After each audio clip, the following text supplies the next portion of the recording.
Georges-Pierre Seurat. He is a really interesting guy. He's one of the few artists to be the sole practitioner, or not the sole practitioner, because a lot of people followed in suit, but he invented this kind of painting called pointillism. When and if you ever hear anyone in my field of art history say that word, which is pointillism, they will call it pointillism. Pointillism. I don't know why. They just all say pointillism. So I might slip up and say pointillism, but what I mean is pointillism. And what that is this effect that you get with the look of the finished image because of a stippling, like a dotting.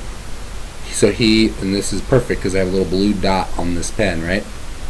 So he, like, say he wants to paint part of this painting here, which is called the Circus Sideshow. He would just, dab it in his blue paint, and then he would dot it. Boop, boop, boop, boop, boop, boop. Dot it. So that dotting leaves this, it leaves just this little, like, peak of color that creates a little pyramid which catches a lot of light. So a lot of his paintings are referred to as being very luminous, and that's because when you see them in person, they are actually catching a lot of light. There's a lot of reflective oil there for a surface area for the light to hit. But the other thing that's actually more interesting than this kind of one-note topical effect is the way that he would coordinate colors. And this is why in this book, in our textbook, right after a picture that I'm going to show you next, the Sunday afternoon on the Isle of the Grand Jatte, there is an image of the color wheel. Georges-Pierre Seurat was instrumental in changing the way that painters thought about color. This is going to come in very, very, it's going to be a big thing in the next group of people that I'm going to show you in Lecture 3, when I deal with groups called the Fauves and De Broca in France and Germany, respectively. So Georges-Pierre Seurat would put contradictory colors, so colors that were at opposite ends of the color wheel, which you should look up in your book, that if you put those two colors together, they vibrate. Quite literally, when you look at them, the way that your eye is receiving the color information, it sees one part of it. It's like a flood of color, and then if it's not there, it makes up the color. I'm getting a little too complex, but the eye actually does have a little bit of a vibrating effect when it sees two contradictory colors side by side. So Georges-Pierre Seurat knew that. He also knew that by putting these little dots on the canvas, he was going to get a lot of light, and so he's playing very, very specifically with light.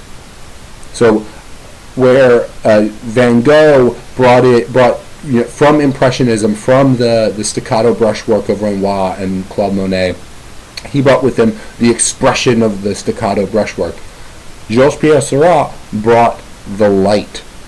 Monet always talked about painting light. It was his big thing. All of the artists, they wanted to go out in plein air, outside, and look at what they were seeing and actually experience what they were seeing and see it with their own eyes and record it. And our textbook does a good job of fleshing that idea out, the en plein air painting, or the painter, or the painter in plein air, outside. So they were all very, very into light. This was at a time when photography was actually capturing light and fixing an image. And so all of a sudden, light was seen not only as a thing that casts beauty, but it's also seen as a very physical thing. It's an object, it's a mass, it's matter. It like blew their mind when they saw a photograph, and it was just like, how did this happen? What is this? And so it began this flirtation with the study of, or the capture of light in painting. And Georges-Pierre Seurat deals with this very, very specifically. Excuse me. So here we have a scene that, and I'm going to talk about why this scene looks so peculiar in just a moment when I deal with another painting. But to look at this work of art, you get this sense of calm. The freneticness of Van Gogh is not there. It's not chaotic. It's actually very ordered. And when you see these in person, when you see a Seurat in person, I actually saw this at the Metropolitan Museum of Art. I saw it just a few days ago. It does kind of, it's like a breath out. You know, you just exhale, and you have this really kind of lovely moment just observing this object. And it's very peaceful, and the light is very beautiful, and it's very calming. One thing that Paris at this time was not was calm.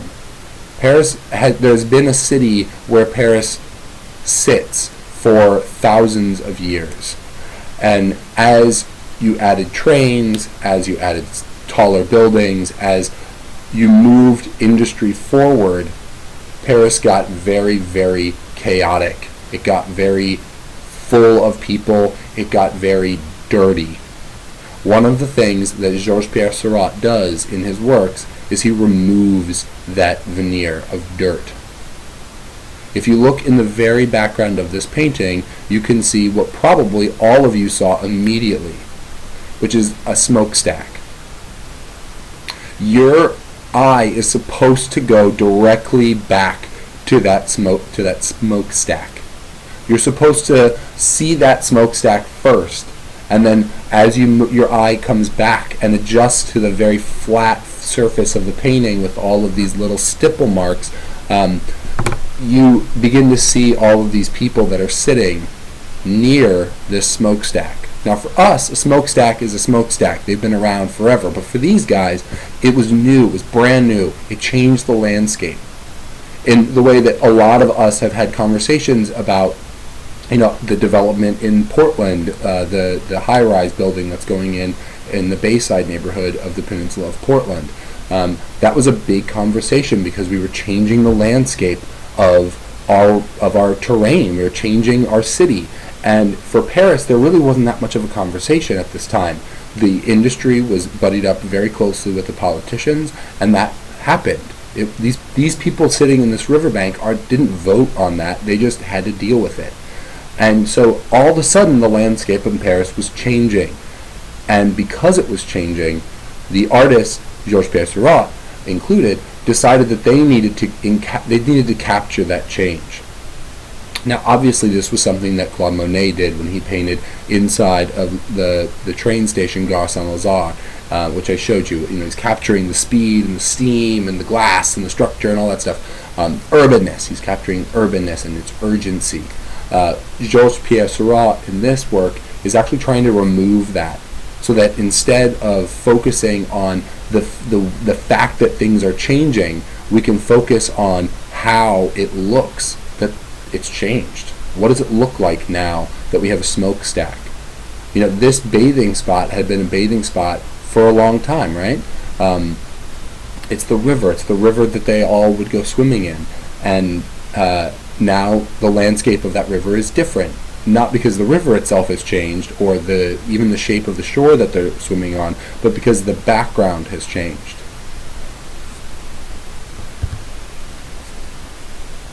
So I talked about how Van Gogh would put the border around his paintings, and I didn't show you any ones with the red because they're more landscape, and I wanted to show you his like big, heavy-hitting ones. But I did show you that one where he like kind of compressed it, right? Smashed it all in there. You can see the edge on this painting a Sunday afternoon on the island of Le Grand Jatte, or the Grand Jatte. It's from 1886, so Seurat is predating Van Gogh, and Van Gogh knew about Seurat, and so the fact that Van Gogh would then put a border around his works is not surprising. Even though he was institutionalized, he was able to leave because it was, like I said, it was like rehab. So like how many times did Lindsay Lohan get in a car when she was supposed to be in rehab, right? What does that mean? You gotta walk out of them, right? Sometimes. So this painting I'm sorry, I just talked about Louis Lohan. This painting is, I think, the quintessential example of what I'm trying to convey as a character trait in Seurat's practice. This idea that he can remove the frenzy of the urban center and leave you with just a calm sense of looking out over the landscape. It's kind of that moment when you can just stop and observe. And all of you have been to a busy park at some point in your life. And it might not have been this busy. This is one of the largest cities in the world at this time. But it was certainly, you had the sense of who was around you. And for me, I have this experience quite often when I take my dog to the dog park, just on the Quarry Run Dog Park, because some of you probably know it. When I take my dog to that dog park, there is this moment of I'm out in the wilderness, but I live in a city, and so I have this kind of like calm. And I'm not even in the wilderness. I'm at a park. I'm at a city park. There's a parking lot, right? It's not wilderness. That's the same thing that these people are feeling, these people who are sitting in this frame. Seurat is trying to convey that sense of calm, that sense of where only, we have a dog moving in the corner, we have a sense of a few other animals moving. There's this it's like slow motion almost. If you see the woman in red with the red umbrella holding the child's hand, there is this sense of motion there. There is this sense of motion there, but it's not normal paced. It's slowed down. That's a big thing to consider when thinking about the paintings of Georges Pierre Seurat. This guy is one of my favorite impressionists, and I think comparing him to Georges Pierre Seurat conveys a good sense of what I'm talking about. A lot of the other impressionists, and Caillebotte was actually an impressionist, not a post-impressionist. So this is a quintessential impressionist canvas from this period. So Gustave Caillebotte made this painting of Boulevard des Italiens in downtown Paris. He's on a balcony. He's looking down on the neighborhood below him, and he's painting it outside. He's painting it very quickly, so there's that staccato brush mark, and he's painting it in this very frenzied manner. Georges Pierre Seurat did not do that. Here we have Camille Pissarro, who is in the Impressionism chapter, that like goofy, made-up conversation about Pissarro and Monet and Manet in the cafe reading the newspaper. That's 100% make-believe. B, it is a nice introduction to these artists for you. So there's good and the bad, right? So Camille Pissarro was a lifelong impressionist. He was like Manet. He was supported by the same gallery, Paul Durand-Ruel. Durand-Ruel basically paid Pissarro a salary to make these canvases, and he would sell them, and they were very successful in the Paris market. But here you have this sense of frenzy, this sense of, it's certainly not as frenzied as the Caillebotte work, where the tree line, where the tree line in this Caillebotte is actually almost blurred out because it seems to be in motion. Maybe there's a breeze that day that Caillebotte is trying to capture. The Pissarro, it's winter time. The trees have no leaves, and so you can see clear through to the sidewalk from the vantage point that he is at. Again, a top floor apartment. This was a very popular vignette for Parisian painting at this time. They wanted to be, the cheapest apartments were the highest up. That's where we get the term garret. It's an attic apartment. And so a lot of artists, when they were starting their career, they would live in these garrets. And so they would also paint from the perspective of these garrets. And so that's why we have a lot of paintings from this time period that are from this viewpoint. Frenzied, not frenzied. Slowed down. Georges Pierre Seurat.